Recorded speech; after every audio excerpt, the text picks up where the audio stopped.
ఈరోజు మన కిచెన్లో బంగాళాదుంపతో ఈజీగా ఒక రెసిపీని చూపించబోతున్నాను.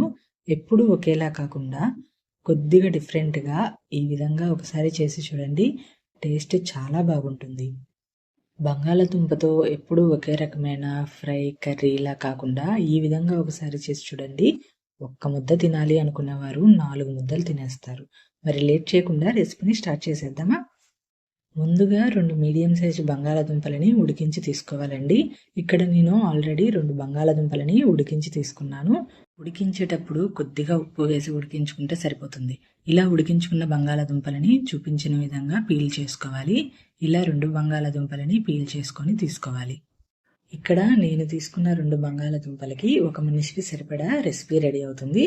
ఇప్పుడు పీల్ చేసుకొని పక్కన పెట్టుకొని ఒక ప్యాన్లోకి 2 స్పూన్ల వరకు ఆయిల్ వేసుకొని ఆయిల్ని వేడెక్కనివ్వాలి. ఆయిల్ వేడెక్కిన తర్వాత దీనిలోకి కట్ చేసుకున్న గ్రీన్ చిల్లీ ఒకటి వేసుకోవాలి. అలానే 5 నుండి 7 వెల్లుల్లి రెబ్బలను వేసి స్లో ఫ్లేమ్లో వీటిని ఫ్రై చేసుకోవాలి. వెల్లుల్లి రెబ్బలని పైన ఉండే పొట్టు తీసి ఫ్రై చేసుకుంటే వెల్లుల్లి అనేది లోపల వరకు బాగా ఫ్రై అవుతాయి. ఇలా చూపించిన విధంగా స్లో ఫ్లేమ్లో మంచి కలర్ వచ్చేంత వరకు మన పచ్చిమిర్చి వెల్లుల్లిని ఫ్రై చేసుకోవాలి. ఇలా ఫ్రై అయిన పచ్చిమిర్చిని ఒక బౌల్లోకి తీసుకుందాము. ఇదే ప్యాన్లోకి మీడియం సైజు ఉల్లిపాయని ఇలా చూపించిన విధంగా మ్యాష్ చేసి వేసుకోవాలి. కట్ చేసుకొని ఇలా మ్యాష్ చేసి వేసుకుంటే కరెక్ట్గా ఫ్రై అవుతాయండి. సో ఈ విధంగా కొద్దిగా నలిపి వేసుకుంటే బాగుంటుంది. అలానే కొద్దిగా పసుపు వేసుకోవాలి. మనం తీసుకున్న 2 బంగాళాదుంపలకి మీడియం సైజు ఉల్లిపాయ అనేది కరెక్ట్గా సరిపోతుంది.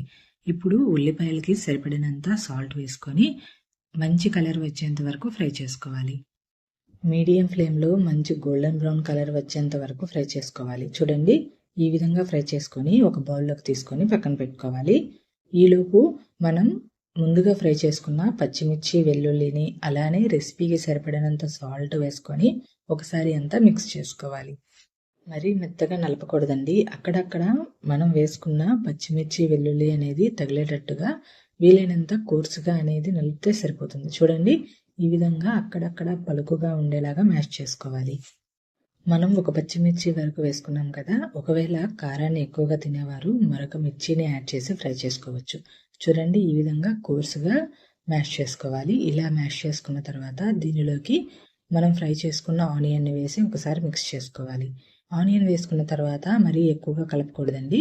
ఆనియన్, పచ్చిమిర్చి అంతా ఒకసారి కలిసేలా మిక్స్ చేసుకుంటే సరిపోతుంది.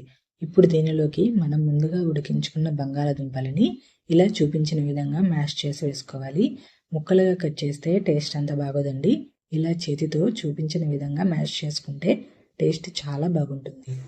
ఒకవేళ చేతితో ఇలా మ్యాష్ చేయడం కుదరని వారు నైఫ్తో కట్ చేసి వేసుకోవచ్చు. కానీ వీలైనంత వరకు ఇలా చూపించిన విధంగా మ్యాష్ చేసి ట్రై చేయండి. టేస్ట్ అద్భుతంగా ఉంటుంది. బంగాళాదుంపని వేసుకున్న తర్వాత మరీ ఎక్కువసేపు కలపకుండా ఒకసారి అంతా మిక్స్ చేసుకుంటే సరిపోతుంది. ఇప్పుడు దీనిలోకి కొద్దిగా ఉల్లిపాయని ఇలా ముక్కలుగా కట్ చేసి వేసుకోవాలి. పచ్చి ఉల్లిపాయని తినడం ఇష్టం లేని వారు స్కిప్ చేసేయచ్చండి. కానీ ఉల్లిపాయ వేస్తే ఆ టేస్ట్ వేరేగా ఉంటుంది. సో ఇలా ఆనియన్ వేసుకొని ఒకసారి అంతా కలుపుకోవాలి. ఇలా వేడి వేడి అన్నంలో మనం చేసుకున్న రెసిపీని ట్రై చేసి చూడండి, అద్భుతం అని అంటారు. మరి మీరు కూడా ఇటువంటి ఎమ్మీ రెసిపీని ట్రై చేస్తారు కదా. ఈ రెసిపీ మీకు నచ్చితే నా ఛానల్ని సబ్స్క్రైబ్ చేయండి. అలానే పక్కనే ఉన్న బెల్ సింబల్ని క్లిక్ చేస్తే నా రెసిపీ యొక్క నోటిఫికేషన్స్ మీకు వస్తాయి.